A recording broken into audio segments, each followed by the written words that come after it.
شرک پر مرنے والے کی مغفرت نہیں، چاہے وہ نبی کا کوئی قریبی ہی کیوں نہ ہو۔ معروف واقعہ ہے، ہم اس کو پڑھ لیتے ہیں، اس کو سمجھتے ہیں۔ سعید بن مسیب رحمہ اللہ فرماتے ہیں لما حضرت ابا طالب الوفاہ جاءہ رسول اللہ صلی اللہ علیہ وسلم، جب ابو طالب کی وفات کا وقت آیا۔ ابو طالب کون تھے؟ اللہ کے نبی صلی اللہ علیہ وسلم کے چچا۔ سعید بن مسیب اپنے والد سے اس کو روایت کرتے ہیں، کہا کہ جب ابو طالب کی وفات کا وقت آیا، جاءہ رسول اللہ صلی اللہ علیہ وسلم، اللہ کے رسول صلی اللہ علیہ وسلم ان کے پاس آئے۔ فوجد عنده ابا جہل وعبد اللہ ابن ابی امیہ ابن المغیرہ، تو ابو طالب کے پاس ان کے دو ساتھی مشرک کافر بیٹھے ہوئے آپ نے دیکھے۔ کون تھے وہ؟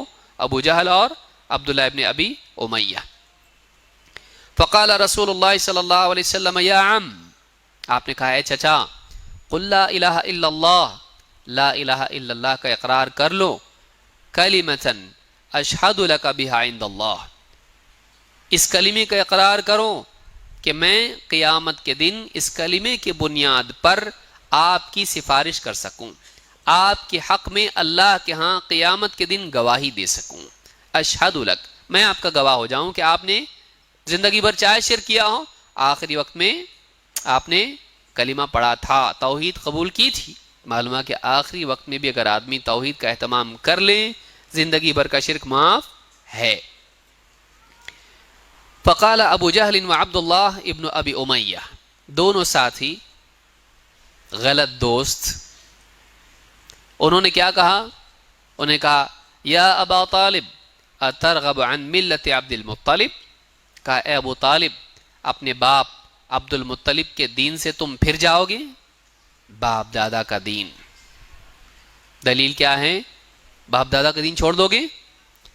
فلم یزل رسول اللہ صلی اللہ علیہ وسلم یعرضها علیہ ویعید له تلک المقالہ، اللہ کے نبی صلی اللہ علیہ وسلم مسلسل ابو طالب پر توحید کی دعوت پیش کرتے رہے اور آپ یہی بات دہراتے رہے، حتی قال ابو طالب آخر ما کلمہم، آخری بات یہاں تک کہ ابو طالب نے جو کہی وہ کیا تھی؟ هو علی ملت عبد المطلب وابى ان يقول لا الہ الا اللہ، انہوں نے کہا آخری بات جو کہی، کہا کہ میں اپنے باپ کے دین عبد المطلب کے دین پر ہوں اور لا الہ الا اللہ کہنے سے انکار کر دیا، نہیں مانتا میں اس کو، میں ایکسیپٹ نہیں کرتا اس کو۔ فقال رسول اللہ صلی اللہ علیہ وسلم، آپ دیکھیے اللہ کے رسول صلی اللہ علیہ وسلم اپنی بات پیش کر رہے ہیں اور دو ساتھی ان کی بات پیش کر رہے ہیں۔ ابو طالب نے کس کی بات مانی؟ دوستوں کی۔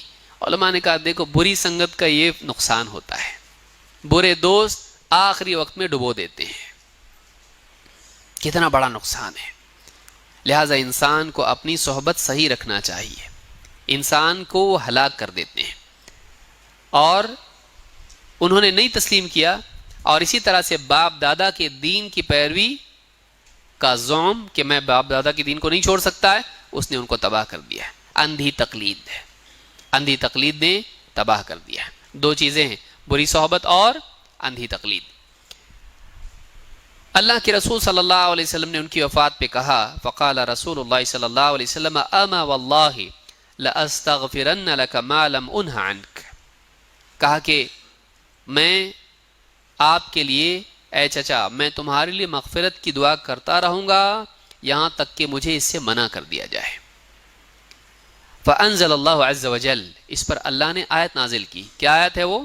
ما کان للنبی والذین آمنوا ان یستغفروا للمشرکین ولو كانوا اولی قربى من بعد ما تبین لهم انہم اصحاب الجحیم، نبی اور ایمان والوں کے لیے ہرگز اس بات کی گنجائش نہیں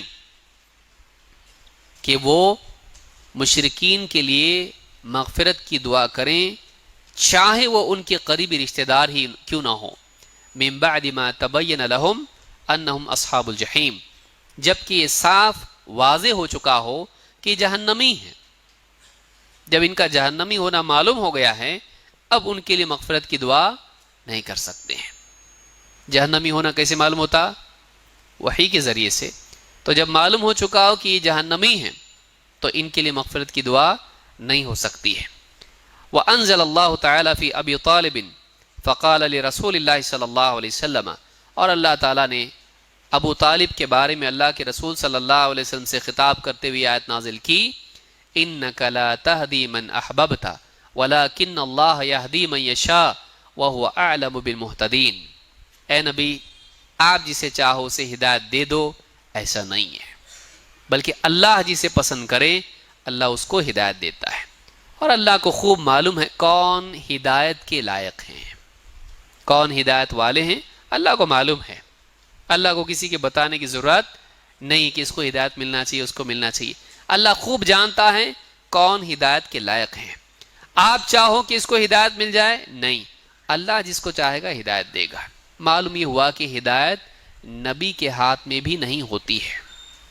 اور بعض لوگ کیا کہتے ہیں، فلاں پیر صاحب نے کتے پہ نظر ڈالی تو اس کو وہ بھی ولی بن گیا۔ غور کرنے کی چیز ہے۔ ابو طالب کے پاس جا رہے ہیں، دعوت دے رہے ہیں، دل کی تڑپ ہے، تمنا ہے، سب ہو کے بھی ان کو ہدایت نہیں، انسان ہو کے کانورسیشن اتنا ہو رہا ہے وہاں پہ، وہ بھی نہیں، اور یہاں کتا خالی نظر ڈالے تو چارج ہو گیا وہ پورا، ہاں پورا ولی بن گیا اللہ کا، انسان بھی نہیں بنا، ڈائریکٹ ولی۔ کیا ہے یہ جہالت ہے، جہالت ہے، علم کی کمی۔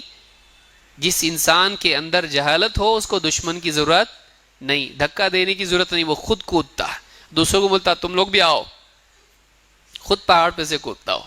جہالت، یعنی علماء نے کہا الجہل یخلق الاعاجیب، جہالت سے عجائبات جنم لیتے ہیں، اور جو بھی خرافات ہیں وہ کس کا نتیجہ ہے؟ جہالت کا نتیجہ ہے۔ اللہ ہم سب کو علم کی توفیق عطا فرمائے، نبوی علم۔ تو اس حدیث سے بات معلوم ہوئی کہ اللہ تعالیٰ نے بتلا دیا کہ شرک پہ ان کا خاتمہ ہوا ہے، چچا ہے، محبت ہے، سب کچھ ہے۔ دیکھیے علماء نے کہا اِنَّكَ لَا تَهْدِي مَنْ أَحْبَبْتَ، اے نبی آپ جس سے محبت کرو اس کو ہدایت مل جائے آپ نہیں دے سکتے۔ معلوم ہوا کہ ابو طالب سے کیا تھی اللہ کے نبی صلی اللہ علیہ وسلم کو؟ احببتا، آپ جس سے محبت رکھو اس کو ہدایت ملے گی، ایسا نہیں ہے، آپ نہیں دے سکتے، محبت کے باوجود ہدایت نہیں دے سکتے اس کو۔ تو معلوم ہوا کہ نبی صلی اللہ علیہ وسلم کی محبت کے باوجود اگر ایمان قبول نہیں کرتے، توحید کا اہتمام نہیں کرتے، شرک سے باہر نہیں نکلتے، تو اللہ تعالیٰ مغفرت نہیں کرے گا۔ اور اللہ نے مغفرت کی دعا سے بھی منع کر دیا اللہ کے نبی صلی اللہ علیہ وسلم کو۔ یہ بخاری اور مسلم کی حدیث ہے، اس سے معلوم ہوتا ہے کہ شرک بہت ہی بھیانک چیز ہے، اس سے بچنا چاہیے۔ تو اس میں ہم نے بہت ساری چیزیں سیکھی، توحید ضروری ہے اور شرک سے بچنا بھی ضروری ہے۔ توحید کے سلسلے ہم نے بہت ساری باتیں دیکھی، اور شرک کے بارے میں بھی ہم نے بعض باتیں دیکھی۔ اس کا اہتمام اپنی زندگی میں ہم کو کرنا چاہیے۔